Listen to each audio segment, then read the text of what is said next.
All right, we're here with Drew Brenner from Origin Point Mortgage. He's here explaining another implication of the loan level price adjustment and how it affects borrowers. So you mentioned in our last video that there are two new credit tiers. It used to be 740 and up, you're good to go, you're at the top tier. But that changed now, so how so? Yeah, so now they've added a 760 and a 780 tier. So if you're in those top tiers, the hits to the interest rate on these new loan level price adjustments are still pretty low, but the 740 tier hits have definitely gone up for most down payment ranges.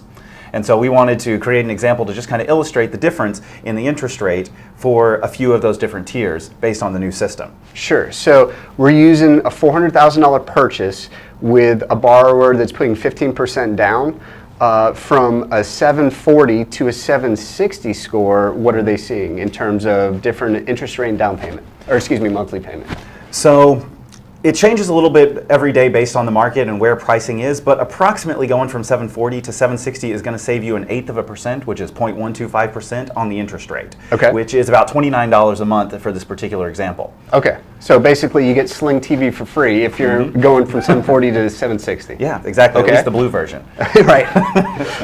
And then if you go to 780, it's another approximately 8%. So it's another $29 a month based on this scenario. So if you went from a 740 to a 780, that's about $58 a month total. So that's definitely getting you a full sling. Okay. Yeah, and then maybe HBO Max. It's just called Max now. It is? It is. Can you believe it? I have it. I didn't know. When was the changeover? Oh, very recently. Apparently the rest of the world doesn't really know the name HBO like we do here, so they've just created it as Max. It's just Max. Okay. Yeah. All right. Keep it simple.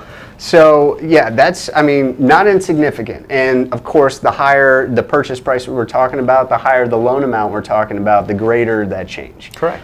So now, and the difference between 20 points in your credit score is not huge. This is not something that's going to take you like a year of grinding and hard work to work out. Sometimes it can be as simple as, you know, paying off a debt, right? Yeah, a lot of times it's just paying a credit card balance down, and we've got programs that we can run once we pulled your credit that'll kind of tell us this is what you need to do in the cheapest way to get your credit score from A to B, assuming it's possible to get up to B anyway. And by the same token, you can also go down a tier fairly easily. Like if you took out a new car loan or something like that, it could throw your DTI off to where it lowers your credit score to that level. Is that true? So it definitely could as far as the inquiry goes. Okay. The actual amount of the payment will change your debt to income ratio, which will affect other things on your loan, but that typically doesn't affect the credit score. Got it. Okay. Exactly. Now those credit card balances definitely will. And the thing that I see with a lot of people is they pay their credit cards off in full every month. But the thing is that the credit cards report to the credit bureaus at the end of your billing cycle. So normally we don't make our payment until the due date, which is, we'll say 10 days after the end of the billing cycle. Well, by the time you pay it, it's already reported up to the credit bureaus.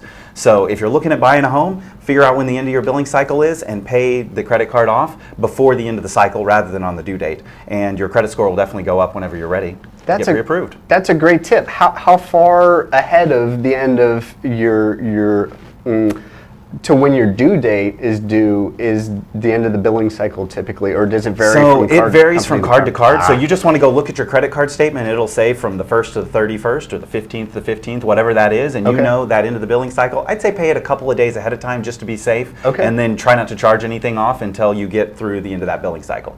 All right, so another great tip. So thanks again for coming on and sharing your knowledge. You're welcome. And again, if you have any questions about loans, credit, anything in that realm, Drew is a great resource. His contact information is going to be on the video, so feel free to reach out. Until next time. Thanks a lot. Thanks, Drew.